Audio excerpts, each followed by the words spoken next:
এই যে একটা প্রশ্ন, ত্রাণের টাকা কেন ব্যাংকে, এবং আমরা যে জবাবদিহিতার জন্য যে কোশ্চেনটা করতেছি, এই কোশ্চেনটা করতে পেরে আমার ভালো লাগতেছে। কারণ আগে হাজার হাজার লাখ লাখ কোটি টাকার দুর্নীতি আমরা কোশ্চেন করতে পারতাম না, যে এখন প্রশ্নবিদ্ধ করতে পারতেছি ত্রাণের টাকা ব্যাংকে কেন রাখা হচ্ছে। অবশ্যই এইখানে যে ত্রাণ কার্যক্রম চলছে, আমি নিজেও ছিলাম এ ব্যাপারে, আমি ফেসবুকে লেখালেখিও করছি যে একটা ত্রাণ কার্যক্রম পরিচালনা করার জন্য যে প্রপার সিস্টেম, সেই সিস্টেমের মধ্যে থেকে ত্রাণ কার্যক্রম পরিচালনা করা উচিত। এখানে আমাদের শিক্ষার্থীদের যারা ত্রাণ কার্যক্রমে সংশ্লিষ্ট ছিল, তাদের ম্যানেজমেন্ট কেন্দ্রিক কিছু ব্যর্থতা ছিল। আমি এটা এখনই বলতে চাই না যে যারা ত্রাণ কার্যক্রমে জড়িত ছিল তারা এখানে দুর্নীতি করছে বা এইটা করছে সেটা করছে।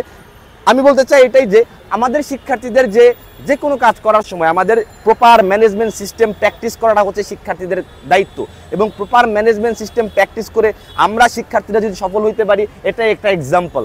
তো সেই সব জায়গা থেকে এই যে কোশ্চেনগুলো আসতেছে, ত্রাণের টাকা কোথায় বা এটা ব্যাংকে কেন, এই কোশ্চেনগুলো করতে পেরে আমি অনেক আনন্দিত, এবং আমি আসলে জানতে চাই ছাত্ররা যদি নতুন রাজনৈতিক দল গঠন করতে চায় তারা করতেই পারে, এটা তার নাগরিক অধিকার, করলে তারা করুক, এ ব্যাপারে আমার কোনো মাথা ব্যথা নাই। তবে হ্যাঁ, বিশ্ববিদ্যালয়ের ভিতরে রাজনৈতিক চর্চা নিয়ে অনেক ব্যাপার আছে, এইখানে অনেক কিছু বোঝার আছে। এইখানেও আমার কাজ হচ্ছে গবেষণা করা।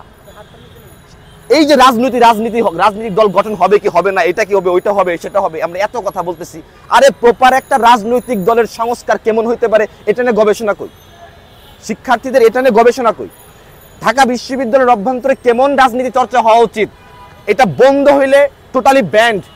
আবার এটা বন্ধ হবে কি হবে না, আমি মুখ দিয়ে একটা মতবাদ দিয়ে দিচ্ছি, আমার দাবি জানাচ্ছি ঢাকা বিশ্ববিদ্যালয়ে আমি কোনো রাজনীতি চাই না বা এরকম মন্তব্য, কিন্তু আমার কথা এই মন্তব্য করার পূর্বে প্রপার গবেষণাটা করা আমার দায়িত্ব। এই প্রপার গবেষণা কার্যক্রম পরিচালনা করা শিক্ষার্থীদের দায়িত্ব, এবং গবেষণা করার পর গবেষণার ডাটাবেজ অনুযায়ী যে ব্যাপারগুলো উঠে আসে সেগুলোর মাধ্যমে যখন আমি একটা মন্তব্য করব, সেটা শিক্ষার্থীদের আদর্শ মন্তব্য বলে আমি মনে করি।